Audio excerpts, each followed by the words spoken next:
Baik, pada kesempatan kali ini saya akan membahas materi terkait dengan dasar pemikiran moneter dalam sistem keuangan Islam. Nah, yang pertama adalah konsep dasar pemikiran moneter dalam sistem keuangan Islam. Berbeda dengan sistem keuangan konvensional.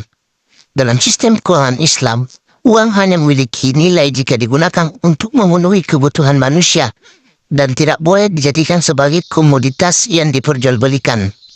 Hal ini bertujuan untuk mencegah terjadinya spekulasi dan manipulasi harga yang dapat merugikan masyarakat.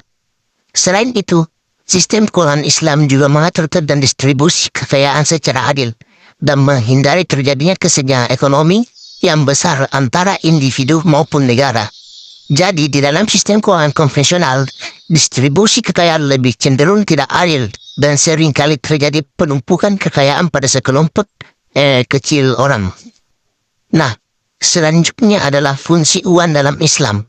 Dalam Islam, uang bukanlah tujuan akhir dari aktivitas ekonomi, melainkan hanya sebagai alat tukar untuk mempermudah transaksi. Oleh karena itu, fungsi uang dalam Islam lebih terbatas dibandingkan dengan sistem keuangan konvensional. Selain sebagai alat tukar, uang juga berfungsi sebagai satuan hitung dan penyimpan nilai. Pemahaman ini mempengaruhi pemikiran moneter dalam sistem keuangan Islam. Kebijakan moneter yang diambil tidak semata-mata bertujuan untuk menjaga stabilitas nilai uang, tetapi juga untuk memastikan adanya keadilan dalam distribusi kekayaan dan pemerataan ekonomi. Hal ini tercermin dalam prinsip-prinsip moneter dalam Islam yang menekankan pentingnya keadilan dan keseimbangan dalam pengelolaan keuangan. Nah, yang ketiga adalah prinsip-prinsip moneter dalam Islam. Prinsip-prinsip moneter dalam Islam didasarkan pada prinsip-prinsip syariah yang menekankan adanya keadilan dan keseimbangan dalam sistem keuangan.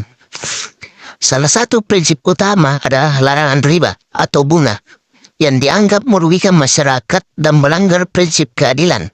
Selain itu, prinsip-prinsip moneter dalam Islam juga menekankan pentingnya transaksi yang jelas dan terbuka serta pengaturan inflasi yang stabil.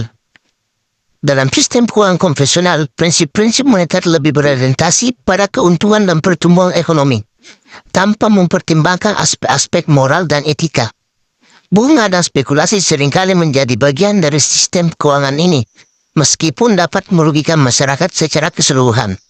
Oleh karena itu, perbedaan prinsip moneter dalam Islam dan sistem keuangan konvensional sangat signifikan dan perlu dipahami dengan baik. Nah, yang terakhir adalah penerapan konsep dasar pemikiran moneter dalam praktiknya.